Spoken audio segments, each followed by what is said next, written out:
Itong mga dilawan at pula, masabi ko lang po sa inyo, ha, huwag na po kayong makisawsaw. Kasi halata naman bitter lang kayo sa Duterte. Aminin niyo, kayong mga vloggers, galit na galit kayo sa Duterte. Panay naman ang nood niyo ng speech niya. Galit na galit kayo sa Duterte. Ang topic niyo naman puro siya. Bakit? Malakas ang views, di ba? Oh. Bakit hindi niyo itapik? Kung ikaw ay maka-Marcos, ba't hindi mo itapik araw-araw si Marcos? Hindi, seriously, tanong ko sa inyo.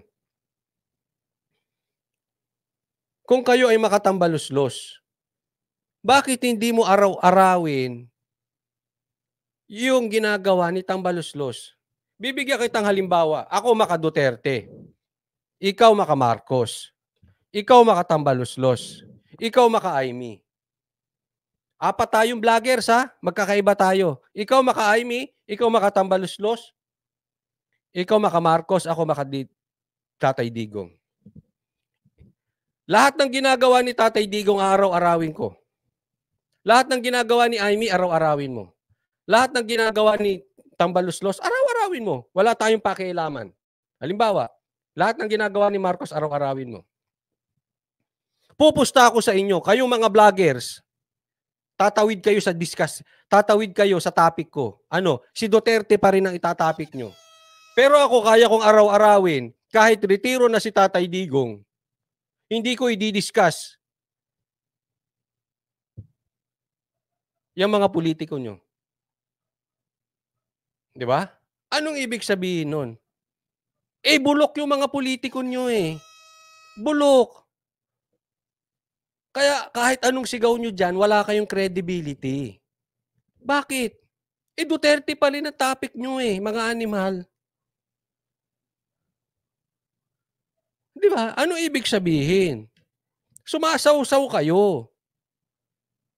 Hindi ko sinasabing bawal kasi dinidiscuss ko rin naman. Pero ibig ko sabihin, kung magkakapustahan tayong apat na mga vloggers, mag-i-stick tayo dun sa nilusuportahan nating politiko, babaliktad kayo. Hindi kayo tatagal. Hindi kayo tatagal.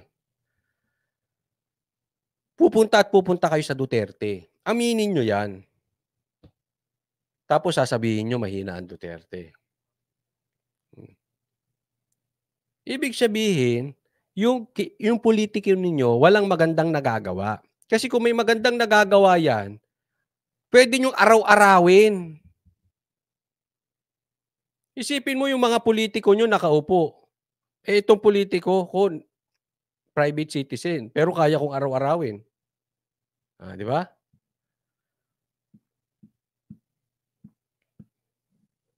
Coach Olisan po kasama namin kahapon. Kasama namin. Di ba? Jacob, sabi niya, tama ka idol, ipakita nila yung gawa ng politiko nila.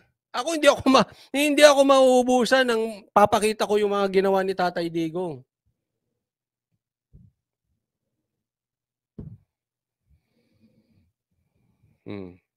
So kung ikaw, bayaran ka man o hindi ka bayaran ng kampo ni Tambaluslos, makinig kang mabuti.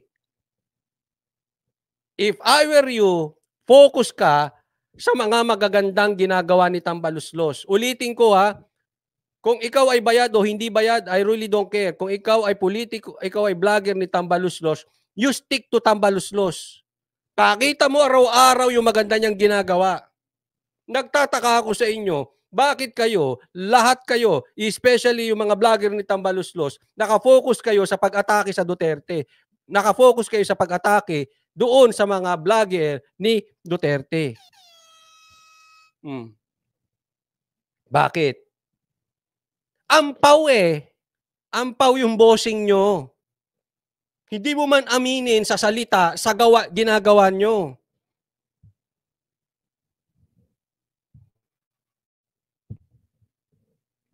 O isa pa tong gago.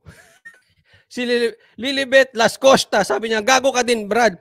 Sat-sat ka ng sat-sat, tingnan mo ginagawa ng amo mong si Demonyo. Alam nga namang hindi ako sumatsat, may manood kaya sa akin dito pag gumanyan lang ako. Padila-dila sa labi. Pakagat-kagat sa labi. Ano to, TikTok? Channel ko to, vlog to eh. Nakakita ka ba ng vlogger na ganon? Pakagat-kagat sa labi.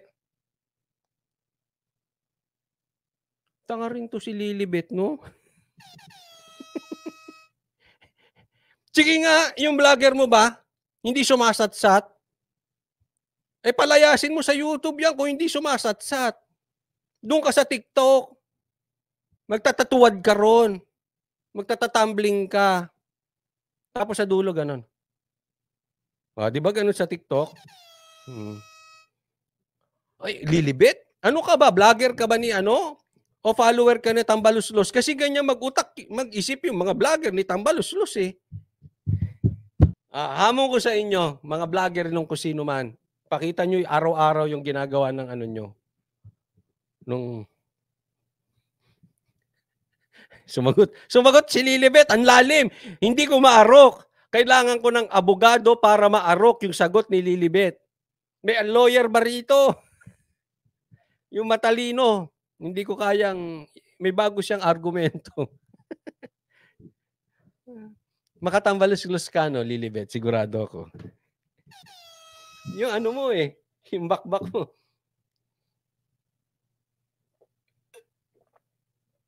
Hindi, hayaan nyo, masaya yan. Masaya may mga ganyan, di ba? Kumbagat sa grupo, meron kaming ganun eh. Meron kaming clown. Pagka wala yun, hindi na kami masaya.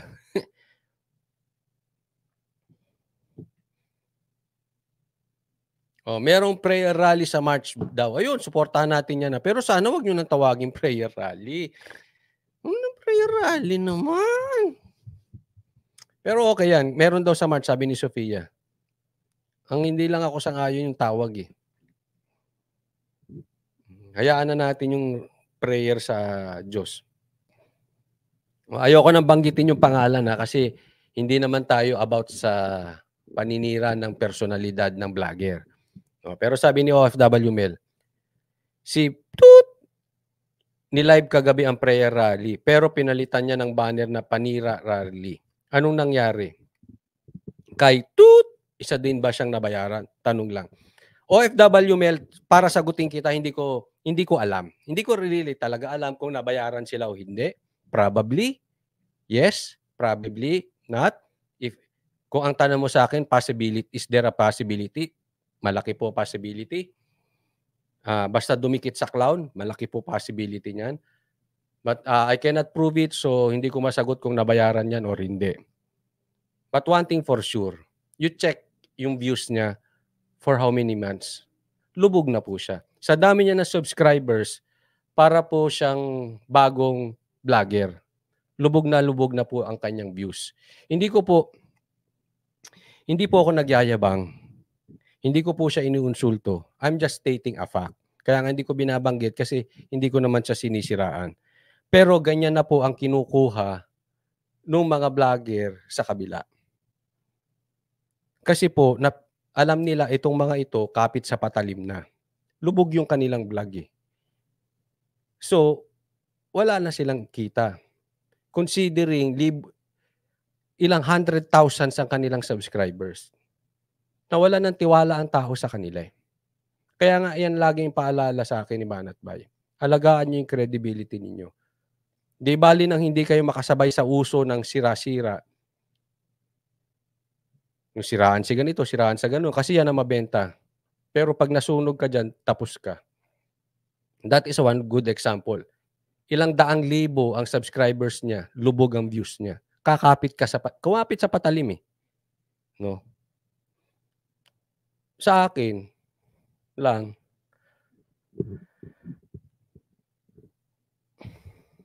oo, mabayaran ka ngayon. Next month ba? Sa March ba meron kayo ulit retainers?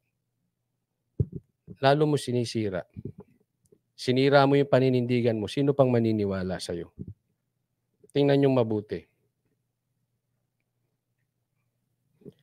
Pupunta ka rin pala dyan. Sana, before the election, dyan ka na. Bakit? Kasi, pag doon ka sa kabila, ang lakas ng views dyan. Kahit bobong vlogger, kumikita dyan dahil ang lakas ng views doon eh. Dito sa kampo natin na mga naninindigan, mahina ang views compared do'n. Pupunta ka rin pala do'n. Kakainin mo rin pala yung ebak mo. Sorry po sa mga kumakain, but that's reality. Kakainin mo rin pala yung sinuka mo. Di sana kinain mo na no'n, malaki pa ang views mo. Kasi nung campaign period, lakas ng views nung mga yun. Kahit mga ensimada, lakas ng views do'n. Magde-decide ka rin pala. Ibig sabihin, alam mo naman sa sarili mo, wala kang personalidad, karakter. Sana binaluktot mo na dati pa. Diba? Ano sila? Umasa kasi doon sa,